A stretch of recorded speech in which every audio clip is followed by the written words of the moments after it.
Tumango si Lily. Lahat kami, espesyal daw sabi ng doktor. Naalala mo ba kung ano ang pangalan ng doktor? Tanong ni Mateo.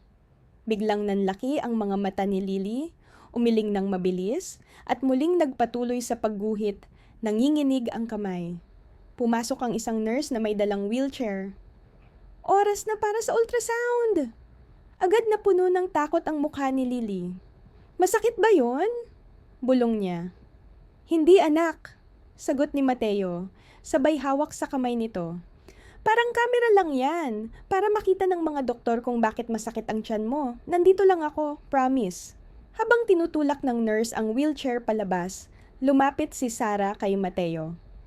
Nag-request na ako ng access sa mga police reports tungkol sa mga kakaibang aktibidad sa labas ng lungsod, mga grupo o organisasyon na posibleng sangkot. Kung may koneksyon, malalaman natin tumango si Mateo. Titingnan ko rin ang mga cold cases. Baka may naitala noon tungkol sa mga bata. Sa silid ng ultrasound, mahigpit na hinawakan ni Lily ang kamay ni Mateo habang gumagalaw ang transducer sa kanyang tiyan. Tinitigan ni Mateo ang screen, mga itim at puting imahe na hindi niya maintindihan. Pero napansin niya ang pagbabago ng ekspresyon ng technician. May problema ba? Tanong niya. Kailangan kong tawagin si doktor. Chan, sagot ng technician bago mabilis na lumabas ng kwarto. Tahimik si Lily, saka tiningnan si Mateo.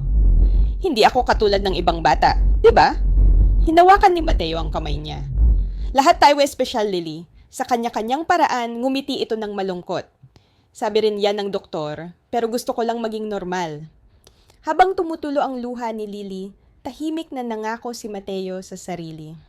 Ano man ang mga lihim sa likod ng misteryosong pagkakakita kay Lily, tutuklasin niya iyon. At sisiguraduhin niyang magkakaroon siya ng pagkakataong maging normal, gaya ng bawat batang dapat. Sa labas ng ospital, muling nagtipon ang maiitim na ulap sa langit ng San Cristobal. Parang mismong kalikasan ay nakikibahagi sa misteryong unti-unting bumabalot sa kanilang mundo. Sa loob naman, nakamasid si doktor. Tiyan sa ultrasound images, maputla ang muka. Nasa hallway sina Mateo at Sarah tahimik na nag-aantay. Sa loob ng silid, makikita si Lily, tahimik na inaayos ang mga colored pencils ayon sa kulay, habang tinitingnan ng nurse ang kanyang vital signs. Hindi ko pa kailanman nakita ang ganito, bulong ni doktor. Chan, halos hindi makapaniwala. Ang ultrasound ay malinaw, may fetus. Oo, buntis siya, pero iba ang bilis ng pagdevelop. Hindi normal, parang pinabilis. Ibig mong sabihin, totoo ito? Tanong ni Mateo, nanginginig ang boses. Oo, pero hindi ko maipaliwanag kung paano. Sa edad niyang yan, imposible. Ipapadala ko ang mga imahe sa mga espesyalista sa Tuxtla Gutierrez. Pero bago kami magpatuloy, kailangan muna naming maunawaan ang buong kasaysayan ng bata. Napabuntong hininga si Sarah, isinara ang folder. Wala pa ring tugma kahit sa national database. Parang hindi talaga siya nakarehistro sa mundo. At doon, sa pagitan ng katahimikan at mga tanong na walang kasagutan, nagsimula pa lang ang bagyong magbubunyag ng katotohanan. Hindi lang tungkol kay Lily, kundi pati sa misteryosong koneksyon niya kay Mateo. Habang bumababa ang tinig ni Dr. Chan, may halong bigat ang bawat salitang binitawan niya. May isa pa akong natuklasan, sabi niya. May mga kakaibang marka ng karayom sa mga braso ni Lily. At may natagpuan kaming di kilalang sangkap sa kanyang dugo. Hindi ito anumang gamot na pamilyar sa amin ramdam ni Mateo, ang malamig na kilabot na gumapang sa kanyang batok. Gusto niyang sabihin, may naglalagay sa kanya ng mga gamot na pang-eksperimento? Hindi ko pa masasabi ng sigurado, maingat na tugon ng doktora. Pero kung ano man yon, hindi ito bahagi ng normal na paggamot sa medisina. Habang nag-uusap sila, may biglang ingay na nagmula sa silid ni Lily. Agad silang tumakbo papasok. Nakita nilang nagpupumiglas si Lily sa gitna ng kanyang masamang panaginip. pawisan, umiiyak at humihingal. Hindi! Yung madilim na kwarto! Ayoko! Please! Sigaw ng bata. Lumapit agad si Mateo at marahang hinawakan ang kanyang balikat. Lily, gising ka na. Ligtas ka rito. Ako to, si Mateo. Dahan-dahang dumilat si Lily, nanginginig hanggang sa makilala niya ang mukha ni Mateo. Darating na yung doktor. Dala niya yung malalaking karayom. Mahina niyang bulong. Panaginip lang yon. Marahang sabi ni Mateo. Wala nang mananakit sa'yo dito. Habang humihinga na, nang mas kalmado si Lily, napansin ni Sarah ang isang papel sa sahig, isang guhit na nahulog mula sa kama. Pinulot niya ito at biglang nanigas ang kanyang muka. Ang larawan ay nagpapakita ng isang maliit na bahay sa gitna ng kagubatan. Pero sa loob nito, may mga kama, kagamitan ng ospital, at mga batang may malulungkot na muka. Lily, mahinahon niyang tanong, ito ba yung lugar na pinanggalingan mo bago ka nakita ni Mateo? Tahimik na tumango ang bata. Mas lalong niyakap ang kanyang laruan. Yung bahay sa bundok, doon dinadala ang mga batang espesyal. Nagkatinginan sina Mateo at Sarah, halatang parehong may kaba. Alam mo ba kung nasaan yung bahay na yon, anak? Tanong ni Mateo. Sa gubat, kung saan kumakanta ang matatandang puno, sagot ni Lily, tila lumulutang ang isip. Malapit sa tubig na umuugong. Maaaring kahit saan yon sa mga bundok, bulong ni Sarah. Maraming talon dito sa rehiyon. Biglang nag-vibrate ang cellphone ni Mateo, isang mensahe mula sa kanyang kasamahan. May natuklasan ako, sabi ng text. Lumapit siya kay Lily. Lily, kailangan ko lang umalis saglit.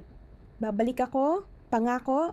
Sa labas ng silid, tinawagan niya ang kasama niyang si Officer Rodriguez. Mateo, may nahanap akong kakaiba, agad na sabi ni Rodriguez. 5 taon na ang nakalipas, may report tungkol sa isang grupong panrelihiyon sa bundok malapit sa Cascadas de Agua Azul. Ang tawag nila sa sarili nila, Los Iluminados. Los Iluminados na ulit ni Mateo, napakunot no. Oo. May reklamo noon mula sa mga residente. May mga kakaibang ilaw at tunog sa gabi. Nang mag-imbestiga ang mga pulis, walang nakitang labag sa batas. Akala lang daw nila grupo ng mga taong gustong mamuhay ng hiwalay sa lipunan. Pinamumunuan sila ng isang lalaking tinatawag ang sarili niyang Dr. Tomas Mendez. Napakapit si Mateo sa cellphone. Isang doktor? Ayon sa mga tala, oo. Pero walang record na meron talaga siyang lisensya sa medisina. Nagkawatak-watak ang grupo nang masunog ang gusali nila, 2 taon na ang nakalipas. Walang naiulat na namatay, pero simula noon, nawala sila. May ulat ba tungkol sa mga bata? Tanong ni Mateo. Ramdam ang pagbilis ng tibok ng puso. Wala sa opisyal na record, pero isang pulis noon ang nagsabing may mga batang tahimik at tila takot. Walang sapat na ebidensya, kaya hindi na nasundan nagpasalamat si Mateo at agad bumalik sa silid. Naabutan niya sina Sarah at Lily na nakatingin sa mga larawan sa tablet. Lily, pamilyar ba sa'yo ang alinman sa mga lugar na to? Tanong ni Sarah. Umiling si Lily hanggang sa may isang larawan ng isang malaking talon na tumutulo sa batong mataas. Iyan! Iyan yung tubig na umuugong! Bulalas ni Lily. Malapit doon ang bahay. Tumingin si Sarah kay Mateo, halatang may pag-asa. Cascadas de Agua Azul, 30 kilometro lang mula sa lugar kung saan mo siya natagpuan. Ibinahagi ni Mateo ang nalaman niya kay Rodriguez. Kailangan nating silipin yon, sabi ni Sarah, habang nagsisimula ng mag-impake. Gusto kong sumama, biglang sabi ni Lily, ikinagulat ng dalawa. Oh, anak! Mahinahong sabi ni Mateo. Kailangan mong manatili rito at magpagaling. Ngunit napaluha si Lily. Pero natatakot ako. Baka bumalikon yung doktor pag wala ka. Lumuhod si Mateo sa tabi ng kama niya. Makinig ka, Lily. Walang sinuman ang makakaalis sa'yo rito. Ligtas ka. Narito si Doktora Chan at may guwardiya sa labas. Walang makakapinsala sa'yo. Tinitigan siya ni Lily ng matagal. Tila binabasa ang kanyang kaluluwa. Pangako, babalik ka? Pangako? Sagot ni Mateo. Halos manginig ang boses. Naaalala ang mga pangakong ibinulong niya noon sa kanyang anak na si Catalina bago ito sumuko sa sakit. Parang nabasa ni Lily ang iniisip niya. Inabot niya ang pisngi ni Mateo at hinaplos iyon. Huwag kang malungkot. Hindi mo ako mawawala gaya ng nawala sa'yo si Ate Catalina. Napatigil si Mateo, gulat na gulat. Anong sinabi mo? Yung bata sa litrato mo, sagot ni Lily ng simple. Yung namimiss mo. Hindi pa niya kailanman binanggit si Catalina kay Lily. Bago pa siya makapagtanong, pumasok si Doktora Chan dala ang gamot ni Lily. Naputo lang sandaling iyon. Sa labas ng ospital, nagsimulang bumuhos muli ang ulan. Habang pumapasok sina Mateo at Sara sa patrol car, tahimik silang nagtitigan.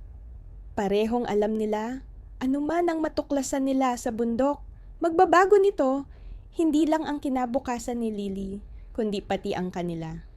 Habang umaakyat sila sa paikot na daan ng kabundukan papunta sa Cascadas de Agua Azul, unti-unting naglaho ang signal ng kanilang mga cellphone.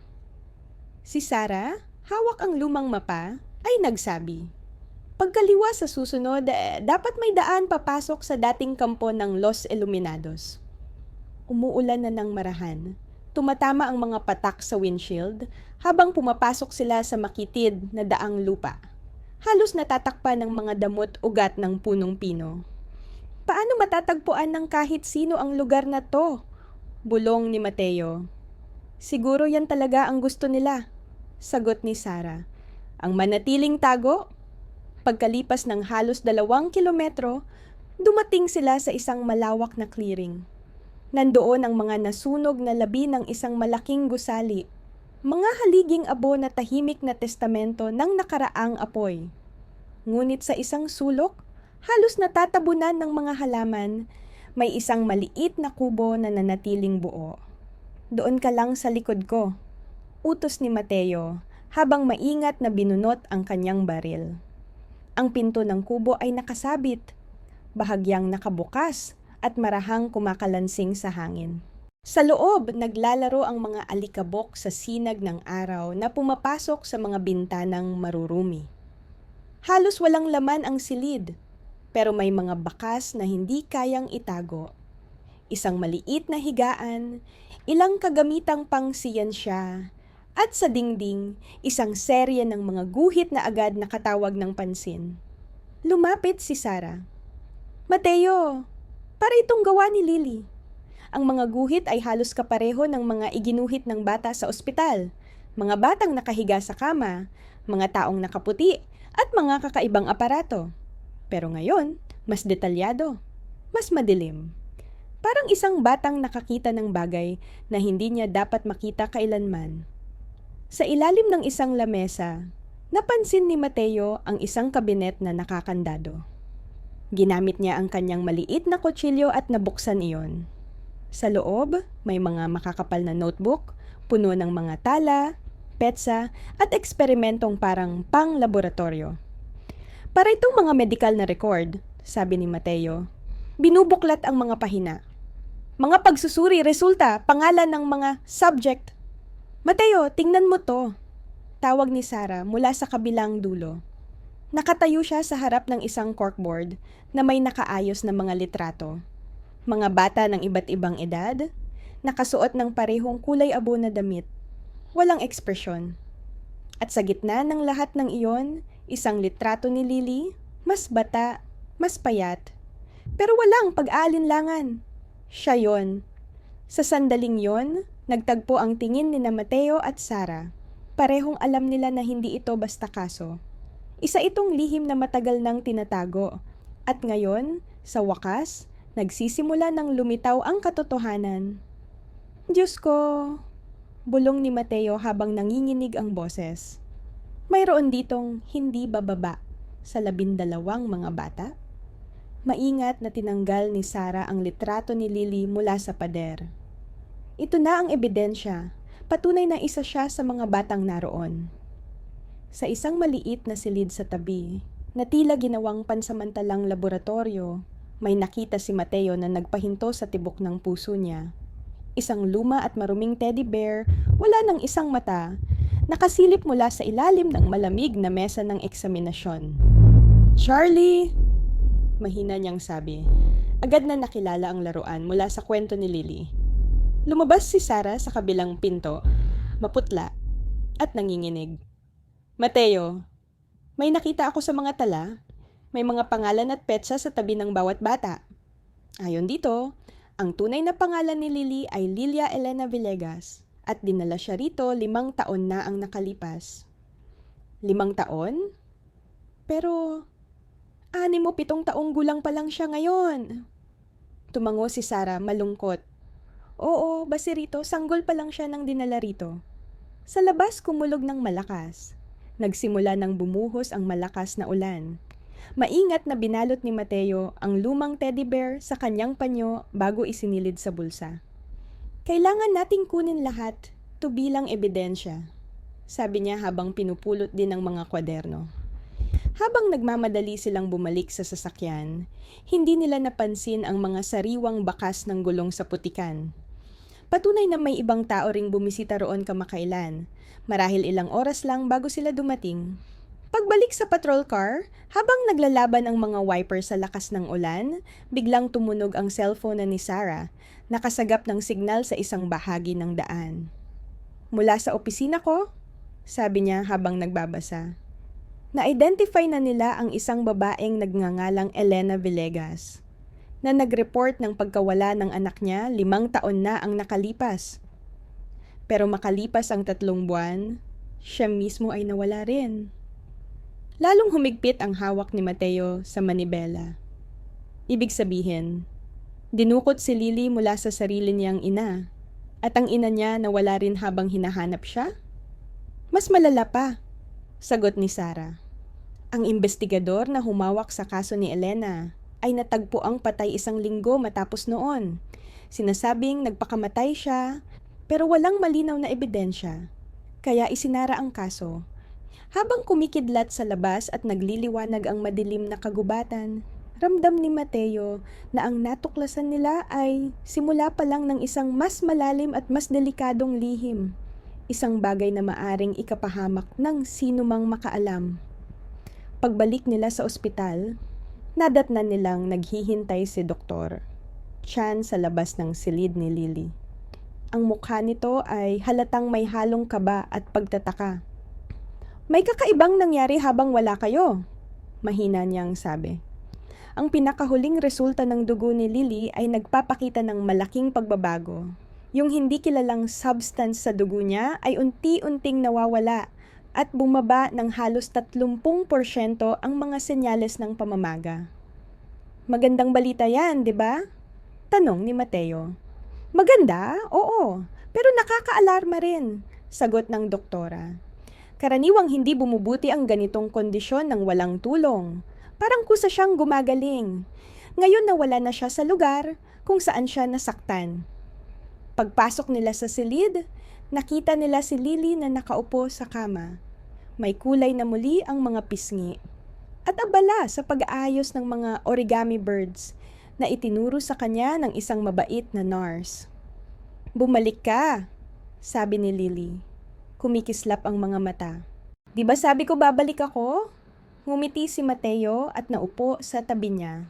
Dahan-dahan niyang inilabas mula sa bulsa ang lumang teddy bear. "May dinala akong matagal ka nang naghihintay." Namulat si Lily, halos hindi makapaniwala.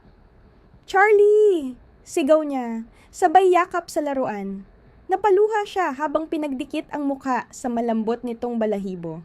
"Akala ko hindi ko na siya makikita." Tumingin si Mateo kay Sarah na bahagyang napahinto sa emosyon ng sandali. Agad niyang pinunasan ng luhang tumulo. "Lily," mahinahong sabi ni Sarah habang ipinapakita ang litrato. "Nalaman namin na ang tunay mong pangalan ay Lilia Elena Villegas. Pamilyar ba yan sa'yo?" Tahimik na tumango ang bata. "Si Mommy ang tawag sa akin nun bago ako kunin ng doktor," sabi niya. Magiging special daw ako. Naalala mo pa ba si mami mo? Tanong ni Mateo. May buhok siyang kulay ginto, parang sakin, at amoy bulaklak siya. Napahinto si Lily, parang sinusubukang alalahanin. Umiiyak siya nang sabihin ng doktor na ako raw ay napili. Nagkatinginan sina Sarah at Mateo. Napili? Para saan? Tanong ni Sarah. Pero nagbago na ang mukha ni Lily. Parang biglang lumayo ang isip niya, tahimik na inaayos muli ang laso ni Charlie. Kinagabihan, matapos umalis si Sarah upang isumite ang mga dokumento, nanatili si Mateo sa ospital. Tumawag siya sa kanyang kapitan upang humingi ng pansamantalang pahinga. 2 linggo lang, Herrera, sabi ng kapitan. Mag-ingat ka. Madaling malunod sa emosyon kapag nasangkot ka sa kaso ng isang bata. Alam ni Mateo na tama ito, pero huli na. Sa ilang araw lang na nakasama niya si Lily, muling nabuhay ang mga damdaming inilibing niya kasabay ng pagkawala ng anak niyang si Catalina. Nang dumilim, nagdala ang isang nurse ng folding bed para kay Mateo. Pinayagan ni Doktor. Chan, sabi nito. Mas mahimbing daw matulog si Lily kapag nandito ka. Nakayakap si Lily kay Charlie sabay turo sa tabi niya. Mateo, pwede mo ba akong basahan ng kwento?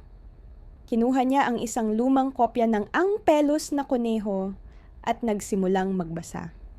Habang binabasa niya ang kwento ng kunehong naging totoo dahil sa pag-ibig ng isang bata, unti-unting bumigat ang mga talukap ni Lily. Mateo! Mahina niyang bulong bago tuluyang mapapikit. Magiging totoo na rin ba ako? Tulad ni Catalina. Natigilan si Mateo. Anong ibig mong sabihin, anak? Ang sabi ng doktor, hindi pa kami totoong mga bata. Ginagawa pa lang kaming mas mabuti. Pabulong niyang sabi bago tuluyang makatulog. Gusto ko lang maging totoo, tulad ni Catalina. Nanlamig si Mateo. Hindi niya kailanman binanggit kay Lily ang pangalan ng kanyang anak. Pero alam ito ng bata. Tahimik siyang napatingin sa kanya. Mahimbing na tulog, payapa ang mukha. Sa labas ng bintana, humupa na ang bagyo at sa langit ay kumikislap ang mga bituin. 5 araw pa lang mula nang matagpuan niya si Lily, pero parang tuluyang nagbago ang kanyang mundo. At sa unang pagkakataon matapos ang 3 taon, naramdaman niyang may bahagyang gaan sa bigat ng kanyang puso. Tumunog ang cellphone niya. Mensahe mula kay Sarah. May natuklasan ako. Kailangan kitang makausap bukas ng maaga. Mag-ingat ka. Hindi ako sigurado kung sino ang mapagkakatiwalaan. Tumingin si Mateo kay Lily. Mahimbing pa ring natutulog. Ang malamlam na ilaw ng gabi ay tumama sa kanyang mukha. Payapa, parang walang anumang dilim na dumaan. Ngunit sa isip ni Mateo, alam niyang ang katahimikang iyon ay maaaring hindi magtagal. Dahil may mga lihim na hindi man niya gustuhin, hindi na maibabalik sa pagkakalimot. Ano mang lihim ang tinatago ng grupong Los Iluminados at ng kanilang misteryosong doktor? Malinaw na nakasentro ito sa mga batang gaya ni Lily, mga batang pinili para sa isang layuning hindi pa rin malinaw. At habang lumalalim ang investigasyon, mas nararamdaman ni Mateo na may mga makapangyarihang taong handang gawin ang lahat para mabawi ang mga batang ito. Maingat siyang humiga sa folding bed, inilagay ang sarili sa pagitan ni Lily at ng pinto. Alam niyang hindi magiging mahimbing ang tulog niya ngayong gabi. Nakaalerto ang bawat instinct bilang pulis. Dahil kung saan man naroon ang lalaking tinatawag ang sarili niyang doktor, siguradong hindi pa siya sumusuko sa paghahanap sa espesyal na bata na nakatakas. Kinabukasan, sumikat ang araw at ang liwanag nito ay sumingit sa mga blinds ng ospital. Nagising si Mateo, bahagyang nanakit ang leeg sa pagkakatulog sa tabi ng kama ni Lily. Mahimbing pa rin ang tulog ng bata, mahigpit ang yakap kay Charlie. Isang marahang katok sa pinto ang gumising sa kanya. Si Sarah may dalang seryosong mukha sa kabila ng pilit ng ngiti. Sumenyas ito na lumabas sila sa pasilyo. Gising ako buong magdamag, sabi ni Sarah. Mahina pero buo ang boses. Inimbestigahan ko si Elena Villegas. Ang nanay ni Lily? Tanong ni Mateo. Tumango siya. Oo, isa siyang scientific researcher noon, espesyalista sa pediatric immunology sa Pianono Medical Research Center dito sa San Cristobal. Pero bigla siyang nag-resign 6 na taon na ang nakalipas. May kinalaman ba siya sa doktor na hinahanap natin? Si Tomas Mendez? Meron, sagot ni Sarah. Magkasama silang sumulat ng ilang research papers tungkol sa accelerated immune adaptation sa mga batang pasyente. At guess what? Lahat ng proyekto nila ay pinunduhan ng isang pribadong kumpanyang tinatawag na Prometeo Biosciences na pakunot ang noo ni Mateo. Hindi ko pa naririnig yan. Bihira lang talaga, tugon ni Sarah. Halos sa mga classified government contracts lang sila gumagalaw. Iniabot niya kay Mateo ang isang folder. Mas nakakaalarma pa yung sumunod. Matapos i-report ni Elena ang pagkawala ng anak niya, isa-isang nawala or inalis sa pwesto ang lahat ng opisyal na sangkot sa kaso. Yung pangunahing investigador, natagpo ang patay, dugtong ni Mateo. Gusto talaga nilang ilibing ang investigasyong ito. Bumaba pa lalo ang boses ni Sarah. At may nakita pa ako. May mga medical records ng mga batang may parehong sintomas ni Lily sa nakaraang 10 taon. Mga edad 4 hanggang 12. Lahat sila may kakaibang bilis ng paglaki at hindi normal ang blood tests.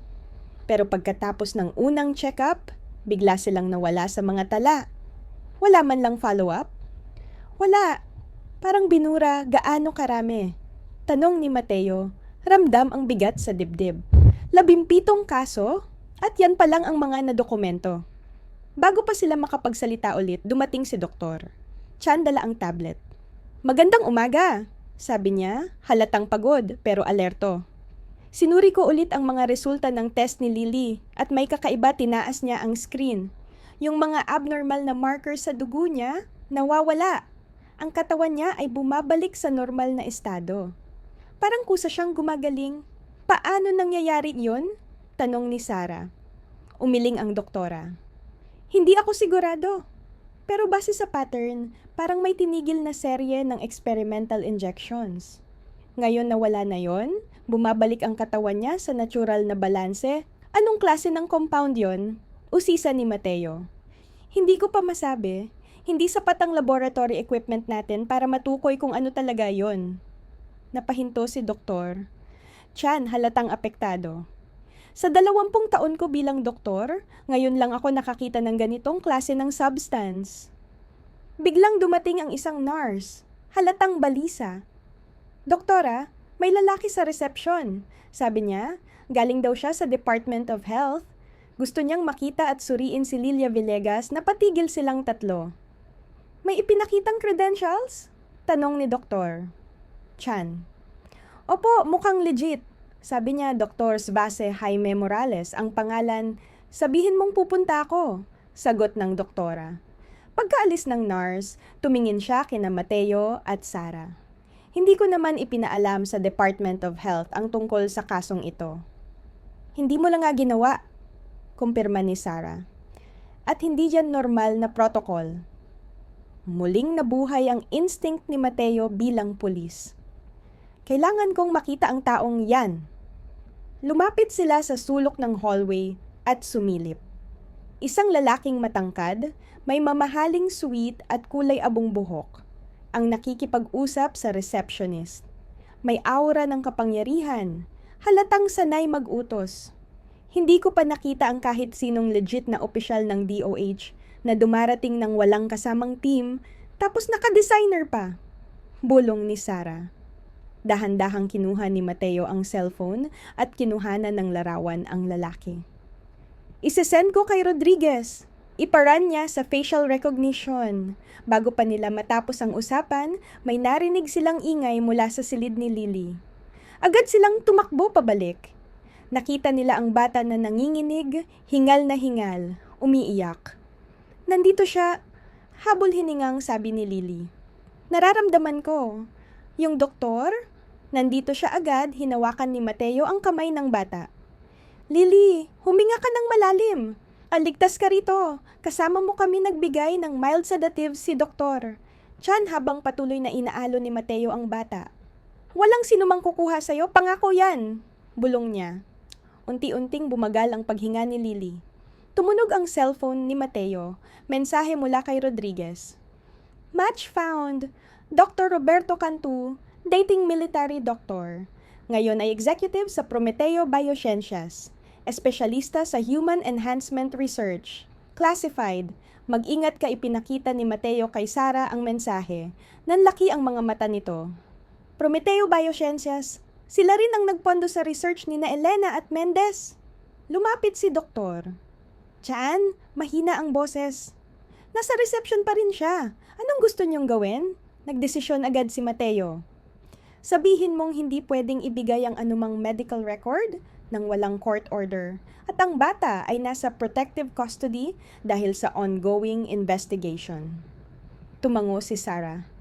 At kailangan nating ilipat si Lily sa mas ligtas na lugar.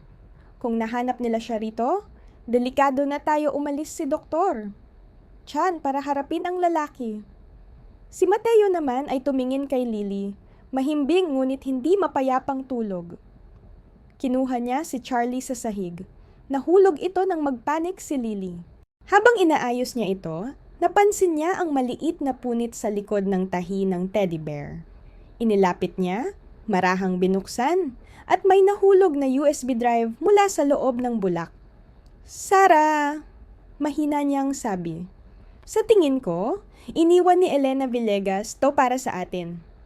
Sa labas, si Dr. Roberto Cantu ay bumalik na sa kanyang itim na SUV, may kausap sa telepono. Sigurado akong nandito siya, sabi niya sa kabilang linya. Pero may problema. Isang pulis ang nakikialam sa kaso ng Subject 7, sandaling natahimik, nakinig. Tumigas ang ekspresyon niya. Naunawaan ko, ipatutupad natin ang protocol extraction mamayang gabi sa malayo. Nagtitipon ang mga ulap ng bagyo, senyalis ng paparating na panganib. Sa maliit na silid ng ospital, payapa pa ring natutulog si Lily. Walang kamalay-malay na siya na ang sentro ng isang mapanganib na sabwatan. Ang parehong sabwatan na kumitil sa buhay ng kanyang ina. At ngayoy nagbabantang lamunin din ang sinumang magtatangkang protektahan siya. Makalipas ang ilang oras, ang maliit na conference room ng ospital ay ginawang improvised command center. Kinonekta ni Mateo ang USB sa laptop habang nakamasid sina Sara at Dr. Chan, halatang kinakabahan. Bumukas ang screen. Dos-dosenang encrypted files ang lumitaw. Hindi ko ito mabuksan ng walang specialized software, sabi ni Mateo, halatang inis. Baka may kakilala kong makakatulong. Sagot ni Sara habang kinukuha ang cellphone. Tumingin siya kay Mateo. Pero kung tama ang hinala ko, baka mas delikado pa to kaysa sa inaakala natin.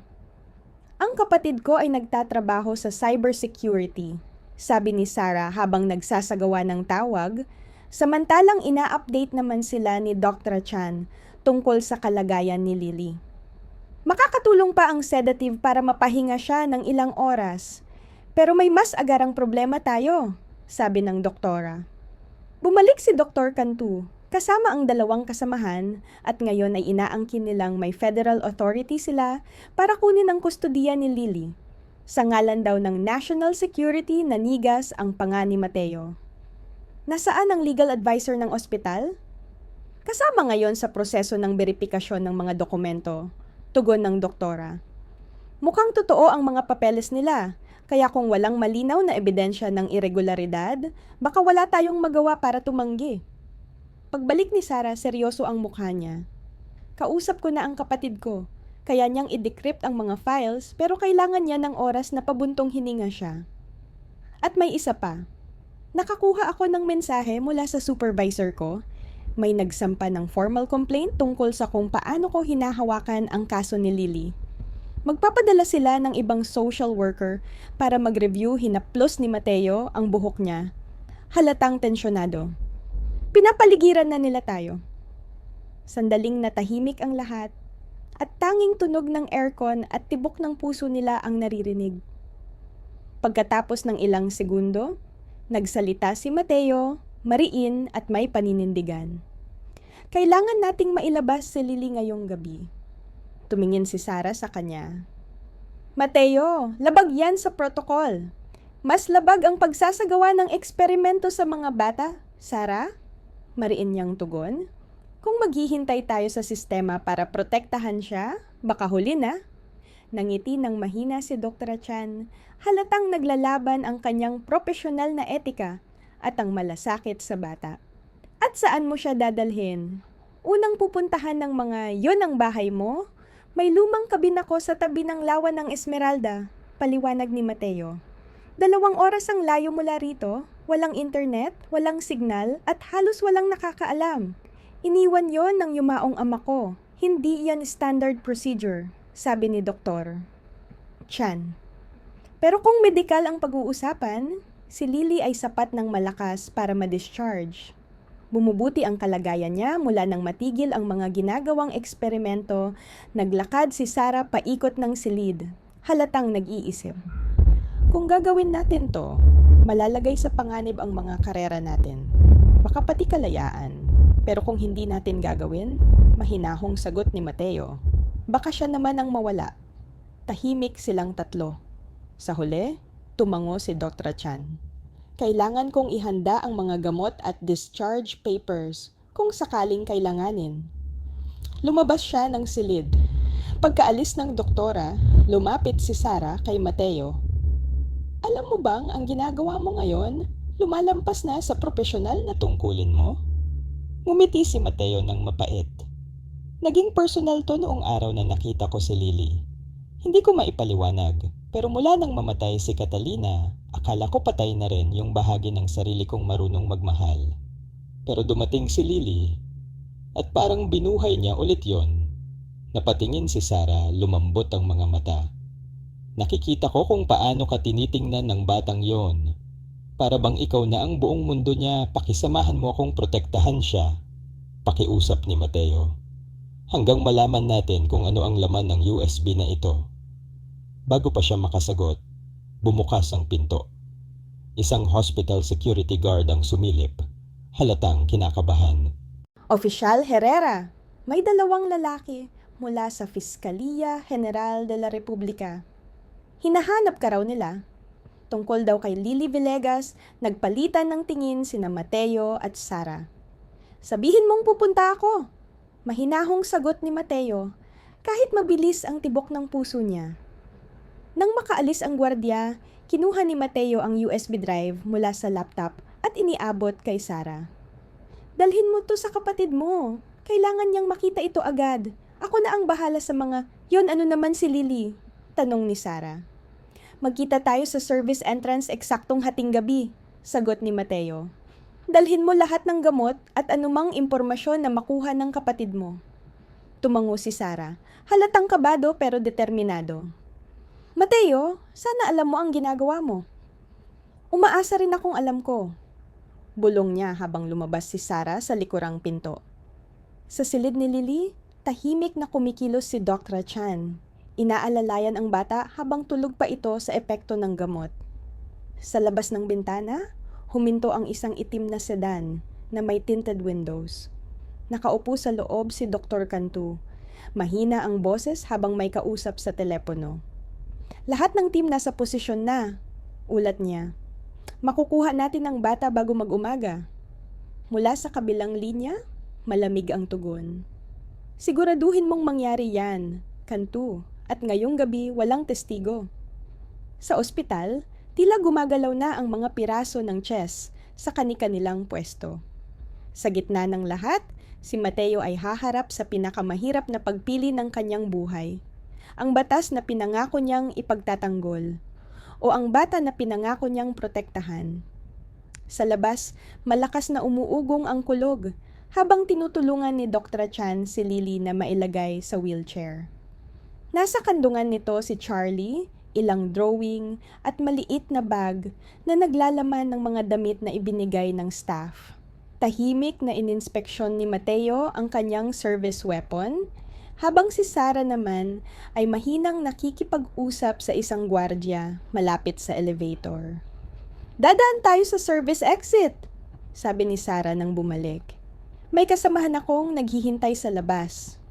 Habang papunta sila sa likurang pasilyo, biglang nag-ingay ang intercom. Code Silver, Pediatric Floor. Code Silver, Pediatric Floor, namutla si Dr. Chan. Iyan ang code para sa armed intruder. Halos sabay nilang narinig ang kaguluhan mula sa main entrance. Mabilis na itinulak ni Mateo ang wheelchair ni Lily papasok sa isang supply room at sumunod ang lahat. "Vienen por mí!" Bulong ni Lily habang niyayakap ng mahigpit si Charlie. "Nararamdaman ko, nandito siya." Sa maliit na bintana ng pinto, nakita nila ang mga lalaking nakaitim na suit, may mga AD at earphones na nagtatanong sa mga nurse. Ipinapakita ng mga ito ang mga badge habang tinuturo ng staff ang silid kung saan dati nakahiga si Lily. "Hindi sila mga opisyal ng Department of Health," bulong ni Mateo. "Sanay yang mga yan, parang military." "May isa pang daan palabas," sabi ni Dr. Chan habang binubuksan ang likurang pinto ng kwarto. "Yung service elevator, diretso yan sa basement. Mula ron, makakalabas tayo sa parking area sa tabi ng laundry." Nag-text agad si Sarah. "Sinabihan ko na ang driver ko. Sasalubungin tayo sa basement exit." Lumuhod si Mateo sa tabi ni Lily. "Maglalaro tayo ng tahimik na taguan, okay? Hindi tayo magsasalita hanggang makarating tayo sa kotse." Tumango ang bata, seryoso pero kalmado, at mahigpit pa ring yakap si Charlie. Habang naglalakad sila sa likurang pasilyo, bawat tunog ng yabag at anino ay parang banta. Pero nagpatuloy sila hanggang sa makarating sa basement parking. Naroon, isang babaeng may maikling buhok at matalim na tingin ang sumenyas sa kanila, papunta sa isang kulay abong sedan. "Maraming salamat sa lahat, Dr. Chan," sabi ni Mateo habang nagmamadaling isinasakay si Lily. "Protektahan mo siya," sagot ng doktora habang mahigpit ang pagkakahawak sa balikat niya. "At kapag nalaman mo kung ano ang ginawa nila sa mga batang yon, siguraduhin mong mananagot sila." Habang umaalis ang kotse palayo sa ospital, tahimik na lumingon si Lily sa bintana. Pinagmamasdan ang papalayong gusali. "Yung ibang bata," mahina niyang sabi. "Nandyan pa rin sila." Hindi pa nakakalaya, nagkatinginan sina Mateo at Sarah sa rearview mirror. Sa pagmamadali nilang iligtas si Lily, hindi pa nila lubos na napagtanto ang ibig sabihin ng mga natuklasan nila.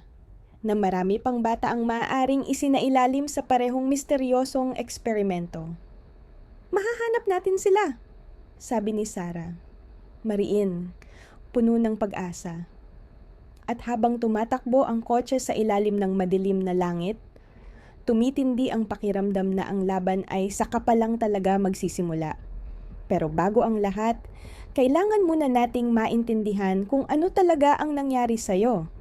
At ibig sabihin niyon, dapat kang manatiling ligtas habang iniimbestigahan natin ang lahat. Dahan-dahang inilabas ni Mateo ang maliit na USB mula sa kanyang bulsa. "Sa tingin ko, iniwan ng nanay mo ang susi para mabuksan natin ang misteryong ito," sabi niya. Sa labas, malakas na bumabagsak ang ulan habang kumikidlat sa madilim na kalangitan. Habang umaandar ang kotse papalayo sa lungsod, papunta ito sa mga kasagutang magbabago sa lahat ng alam nila tungkol sa limitasyon ng medisina at sa lalim ng kasakiman ng tao. Samantala, sa ospital, nakatayo si Dr. Roberto Cantu sa harap ng bakanteng silid ni Lily, ang mga matay malamig at puno ng galit. "Hindi siya pwedeng basta maglaho," mariin niyang sabi. "Hanapin ninyo siya. Hindi natin pwedeng mawala ang Subhecto 7. Habang lumalakas ang bagyo, parehong literal at simboliko, tumatakas naman ang maliit na grupo, dala ang isang batang nagtataglay ng mga lihim na maaaring ikapahamak nila kapag nalaman ng maling tao." Sa loob ng maliit na kubo sa tabi ng lawa na pag-aari ni Sarah, marahang pumapalo ang ulan sa mga bintana. Nakaupo si Mateo sa harap ng laptop, habang tahimik na natutulog si Lily sa sofa, pagod na pagod matapos ang habol at takot ng araw. Ipinasok ni Mateo ang USB at huminga ng malalim. "Naka-encrypt ito," sabi niya habang nakatitig sa screen. Inabot ni Sarah ang isang tasa ng mainit na kape. Itinago ni Elena Villegas ito sa loob ng teddy bear ni Lily. Malamang gusto niyang makuha ito ng anak niya balang araw. Biglang nanlaki ang mga mata ni Mateo. Baka si Lily mismo ang susi. Dahan-dahan niyang ginising ang bata. "Lily, may gusto akong itanong. Naalala mo ba kung may sinabi si Mommy na espesyal na salita o parirala? Isang bagay na kayong dalawa lang ang nakakaalam?" Napailing si Lily habang kinukusot ang mga mata. "Tinatawag niya po akong Starlight Princess bago ako matulog." Ibinaybay ni Mateo ang mga salita sa keyboard. Starlight Princess. Pero nanatiling nakalock ang screen. "Subukan mo walang space," mungkahi ni Sarah. Wala pa rin. Sumilip si Lily at mahinang nagsalita. "Sinusulat din ni Mommy yang gamit ang mga numero. Sabi niya, iyon daw ang aming secret code, mga numero?" Tanong ni Mateo. Tumango si Lily. "Oo, tulad ng mga bituin. S ay 19, T ay 20. Agad nagsulat si Sarah ng alpabeto na may katumbas na numero. Magkasama nilang isinalin ang Starlight Princess sa 19, 20, 11, 18, 9, 7, 8, 20, 16, 18, 9, 35, 11, 11. Dahan-dahang tinatype ni Mateo ang kombinasyon at huminto ang paghinga nila. Nagbukas ang USB. Lumitaw sa screen ang dos-dosenang file na may mga clinical na pangalan. Pero sa itaas, may isang video file na pinamagatang "para sa anak ko." Binuksan nila yon. Lumitaw sa screen si Elena Villegas. Maganda, may buhok na kulay ginto at parehong asul ang mga mata tulad ng kay Lily. Ngunit halata sa kanyang mukha ang bigat ng lihim na pasan. "Lilia, my Starlight Princess." Nagsimula siya. Nanginginig ang boses. "Kung pinapanood mo ito, ibig sabihin hindi na ako nakaligtas para makita ka muli. Ang ginagawa nila sa Project Prometeo, hindi ito dapat mangyari. Hindi dapat sa mga bata luminga siya, parang natatakot na may makarinig. Nailagay ko rito ang lahat, mga data, research files, at ang tunay na layunin ng Project Ascension. Huwag kang magtitiwala sa kahit sino na konektado sa Prometeo o sa mga nagpopondo nito. Anak, tandaan mo, hindi ako tumigil sa paghahanap sa'yo. Mahal na mahal kita." Biglang tumigil ang video. Tahimik lang sina Mateo at Sarah, habang marahang hinahaplos ni Lily ang frozen na imahe ng kanyang ina sa screen. "Si Mommy, sinusubukan niya akong iligtas," mahinang sabi ng bata. Lumalim ang gabi. Habang tulog si Lily, abala sina Mateo at Sarah sa pag-aral ng mga file ni Elena. Ayon sa mga report, bulong ni Sarah, pinipili nila ang mga batang may particular na genetic markers. Gusto nilang lumikha ng mga taong immune sa sakit. Napahawak si Mateo sa sentido. "Bakit? Para saan?" "Para sa militar," sagot ni Sarah. "Mga sundalong hindi tatablan ng anumang biological weapon." Napakuyom ng kamao si Mateo. Ginagamit nila ang mga inosenteng bata para sa mga eksperimento nila. Biglang may mahinang kaluskos mula sa silid ni Lily. Dali-daling pumunta si Mateo. Nakaupo si Lily sa kama. Hawak si Charlie. "May tao sa labas," pabulong niyang sabi. Agad pinatay ni Mateo ang ilaw at sumilip sa bintana. Sa liwanag ng buwan, nakita niya ang isang anino malapit sa mga puno. Isang lalaking nagmamasid. "Bantayan mo siya," sabi niya kay Sarah habang inilalabas ang kanyang baril. Tahimik na lumabas si Mateo sa likuran. Marahang lumapit sa lalaki. "Pulis! Huwag kang kikilos!" Sigaw niya.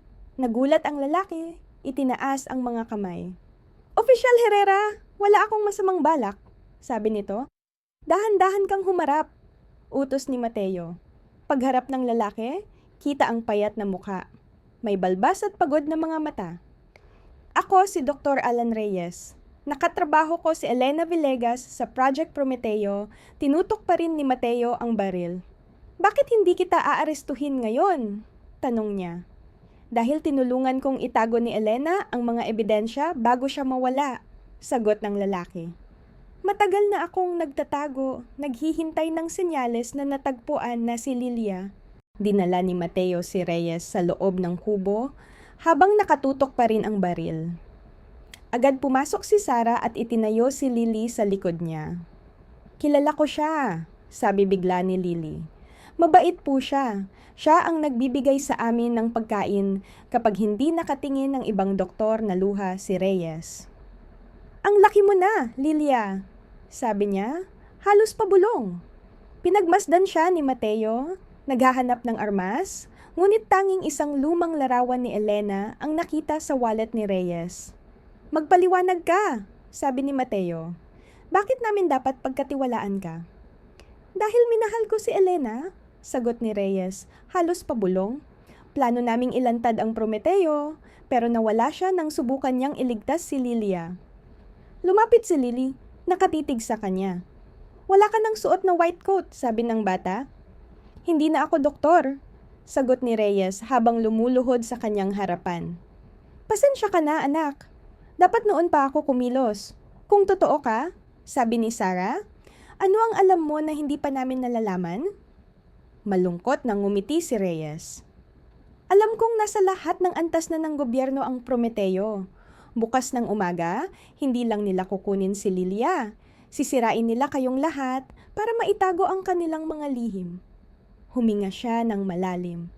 Pero higit sa lahat, alam ko kung nasaan ang iba pang mga bata. Tumigil siya sandali, saka nagsalita muli. May 7 hawak nila. Inilipat sa bagong pasilidad sa labas ng lungsod matapos mabulgar ang dati nilang base sa bundok. Nagkatinginan sina Mateo at Sarah. Mabigat ang desisyon. Magtitiwala ba sila sa lalaking ito o lalaban ng mag-isa? Tahimik ang paligid, tanging ingay ng ulan sa bubong.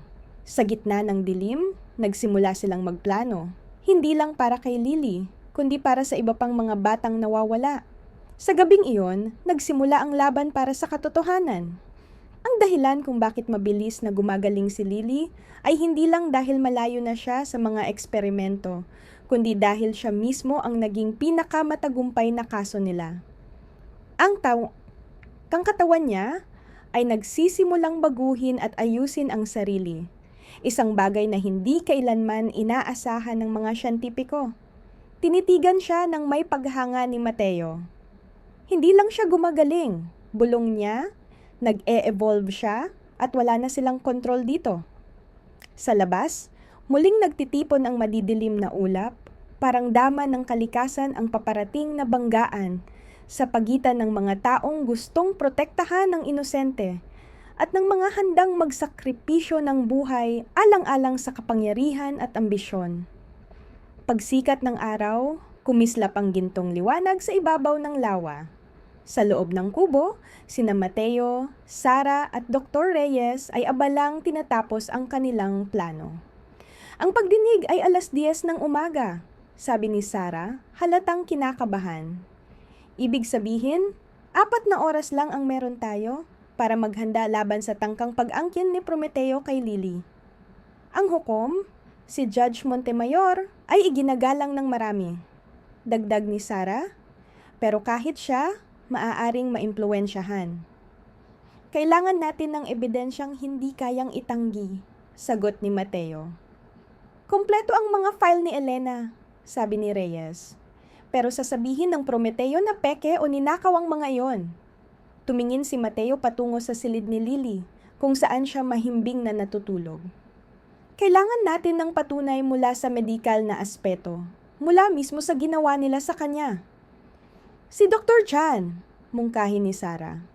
May hawak pa siya ng mga orihinal na resulta ng test ni Lily. Nakasaad doon ng mga compound na hindi pa kilala. Kung siya ang magpapatotoo, baka sirain lang nila ang reputasyon niya. Tugon ni Reyes.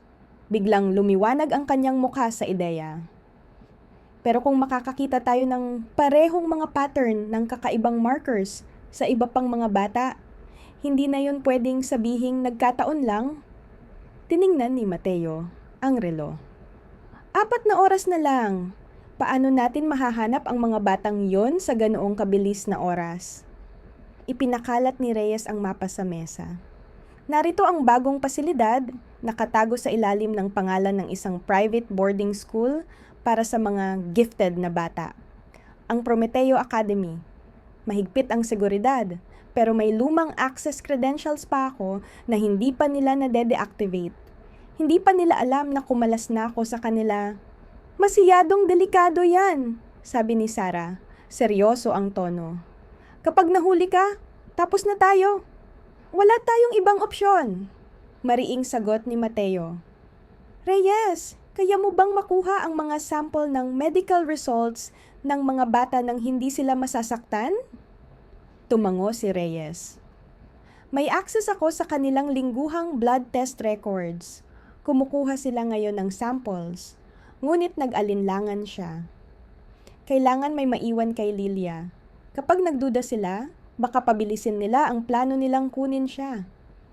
Biglang may marahang mga yabag sa likod nila. Si Lily nakatayo sa pintuan, yakap si Charlie na parang sandata ng tapang.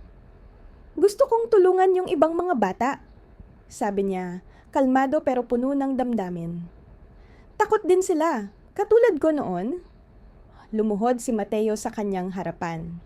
Lily, ang pinakamatapang mong magagawa ay manatiling ligtas habang kinokolekta namin ang ebidensya para protektahan kayong lahat. Pero umiling ang bata. Naalala ko ang mga sinasabi ng mga doktor noon. Akala nila hindi namin nauunawaan. Pero natandaan ko lahat. Napatingin si Reyes halatang nabigani. Anong mga bagay, Lilia? Mga numero, ang mga code, mga formula ng gamot. Sagot ni Lily habang itinuturo ang kanyang sentido. Naalala ko lahat ng naririnig ko.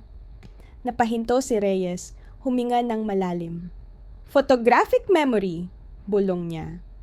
Kaya pala napakahalaga niya sa kanila, hindi lang sa pisikal na reaksyon niya, kundi pati sa kakayahan niyang matandaan ang lahat. Kinuha agad ni Sarah ang isang notebook. Lily, kaya mo bang isulat lahat ng naaalala mo? Tahimik na umupo ang bata sa mesa at nagsimulang magsulat. Puno ng mga komplikadong chemical formula, security codes, at mga piraso ng pag-uusap na narinig niya habang nakakulong. Bata ang sulat, pero malinaw at detalyado.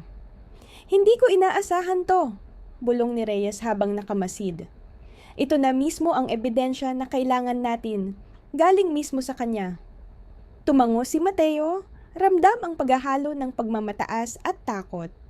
Ang batang ito ay nakaligtas sa hindi maiisip na kalupitan, at ngayon siya rin ang susi para mailantad ang katotohanan. Ngunit alam din ni Mateo na dahil sa pambihirang kakayahan ni Lily, mas lalo siyang magiging target. Sa labas, dumating si Rodriguez sa isang simpleng sasakyan. Walang marka, walang palatandaan. Handa na tayo, sabi niya. Habang tinutulungan ni Mateo si Lily mag-empake, napansin niya na may isinusuksok itong papel sa loob ng kanyang bag. Ano yan? Tanong niya ng malumanay. Ngumiti si Lily at ipinakita ang isang guhit. Isang bahay na may 4 na tao sa labas. Isang lalaking may badge, isang babaeng may dalang maleta, isang batang may teddy bear, at isang aso. Tayo yan, sabi ni Lily. Pagkatapos ng lahat ng ito, magkakasama tayo. Ikaw, ako, si Sarah, at si Rex. Ngumiti si Mateo, napasinghap sa damdamin. Tama ka, Lily, sabi niya habang pinipigilan ang pagluha. Hindi lang tama, perpekto yan. Habang umaalis sila papunta sa korte kung saan malalaman ang kapalaran ni Lily, ramdam ng lahat ang bigat ng sandali. Ito na ang araw. Ang araw na ihahayag nila ang katotohanan, kahit gaano kasakit, kahit gaano kapanganib. Hindi na ito basta laban para sa isang bata. Ito ay laban para sa lahat ng batang gaya niya, Mga batang kailanman ay hindi binigyan ng pagkakataong ipaglaban ang sarili nila. At ngayon, sina Mateo, Sarah at Lily ay handa nang gawin iyon. Sa wakas, luminaw na ang mga ulap ng bagyo. Pero ramdam ni Mateo na ang tunay na unos ay paparating pa lamang.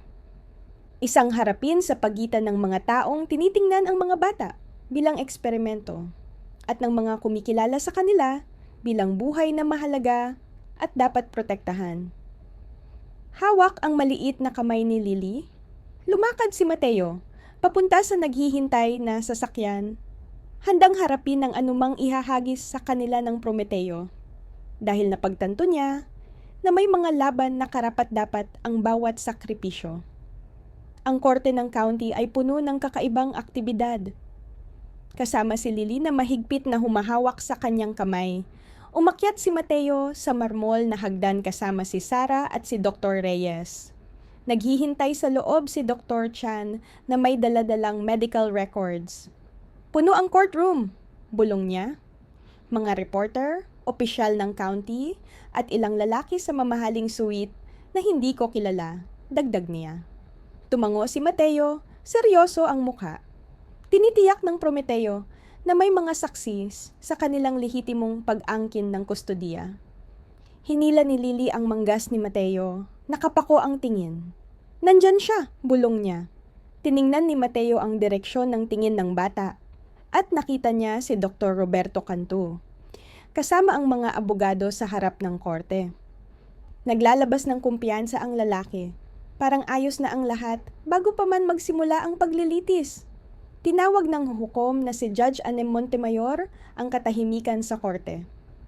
Ang emergency na pagdinig na ito ay ukol sa kustodiya ng menor na si Lilia Elena Villegas. Naiintindihan ko na ang DIF ay humihiling ng agarang proteksyon para sa bata.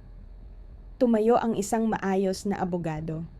Opo, Honorable, may pag-aalala kami sa pagkuha sa bata mula sa medikal na pangangalaga at sa hindi autorisadong pakikialam ni Officer Herrera. Naniniwala kami na nangangailangan siya ng espesyal na paggamot na tanging aming kliyente ang makapagbibigay. Tumayo si Sarah. Your Honor, may ebidensya kami na ang tinatawag na espesyal na paggamot ay isang ilegal na eksperimento sa mga batang kinidnap, kabilang si Lilia Villegas. Nagkagulo ang mga bulungan sa loob ng korte.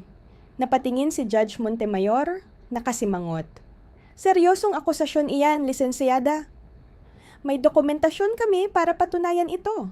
Sagot ni Sarah, ipinapakita ang mga ebidensya at mga saksi. Habang nagpapatuloy ang paglilitis, ipinakita ng Prometeo ang sarili bilang mga propesyonal na medikal, habang ginawang emosyonal na opisyal si Mateo. Maingat na ipinakilala ni Sarah ang mga file ni Elena, ang testimonyo ni Dr. Chan tungkol sa kakaibang medical markers ni Lily, at ang salaysay ni Dr. Reyes tungkol sa Project Ascension. Tinututukan ni Dr. Cantu ang pagdami ng ebidensya at nang ipakita ang detalyadong notes ni Lily na naglalaman ng chemical formulas na tanging mga kasali sa programa ang makakaalam, tuluyang nawala ang kanyang kontrol. Ito'y kabaliwan! Sigaw niya, tumayo. Malinaw na ginawa o sinanay ang bata para dito. Ipinakita ni Judge Montemayor ang kanyang mahigpit na tingin. Dr. Cantu, hindi pa kayo binibigyan ng pagkakataong magsalita. Your Honor, usapin ito ng pambansang seguridad. Kasama ang mga batang ito sa isang classified program na may government supervision. Hindi dapat eksperimento ang mga bata. Sagot ni Dr. Chan, nanginginig ang boses sa pinipigil na galit. At bukod dito, ang kalagayan ni Lilia ay malaki ang improvement mula nang ilayo siya sa kanilang pangangalaga. Biglang bumukas ang pinto. Pumasok ang grupo ng mga ahente ng FGR, pinamumunuan ng isang matangkad na babae na may autoridad na presensya. Your Honor, ako po si Special Agent Diana Fuentes. Anunsyo niya. Meron kaming federal order para kunin ang lahat ng ebidensya kaugnay ng Biosciences Prometeo at arestuhin si Dr. Roberto Cantu para sa interogasyon. Nagkagulo ng subukan ni Cantu na tumakas, ngunit hinadlangan ng seguridad ng korte. Sa gitna ng gulo, napansin ni Mateo ang pagbukas ng isang side door at isang figure na nakabayo sa puting coat ang nakalusot. "Lil, manatili ka kay Sarah," utos ni Mateo, at dali-dali niyang hinabol ang lumalabas na tao sa service corridor. Ang lalaki, na kilala ni Mateo bilang kasamahan ni Cantu sa ospital, ay nagtangkang lumabas sa emergency exit at nag-activate ng alarma. Naagaw ni Mateo ang lalaki bago pa ito makalabas. "Hindi mo alam kung saan ka papasok," sigaw ng lalaki. "Mga bata ito, hindi eksperimento sa laboratorio," sagot ni Mateo habang pinapapatayo siya. Pagbalik nila sa korte, nagbago na ang eksena. Kinokolekta ng mga ahente ng FGR ang ebidensya habang nakaupo si Dr. Cantu, naka-cuffs at nakasimangot. Nilapitan ni Agent Fuentes ang hukom. "Matagal na naming iniimbestigahan ang Prometeo base sa mga whistleblower," paliwanag niya. "Kinukumpirma ng ebidensya na ito ang aming hinala sa hindi autorisadong human experimentation." Nabigla si Judge Montemayor, ngunit nanatiling determinado. "Dahil sa mga pambihirang pangyayaring ito, ini-issue ko ang Emergency Protective Order para kay Lilia Villegas at sa anumang batang kasama sa programang ito." Tumingin siya kay Mateo. "Officer Herrera, dahil malinaw ang pangangalaga mo sa bata at ang kanyang malinaw na attachment sa iyo, ibinibigay ko sa iyo ang temporary custody habang hinihintay ang formal na proseso." Si Lily, na buong tapang na nanonood, ay napaluha sa ginhawa. Tumakbo siya kay Mateo at iniangat niya sa isang mahigpit na yakap. "Tapos na," bulong niya sa balikat ng bata. "Talaga, tapos na."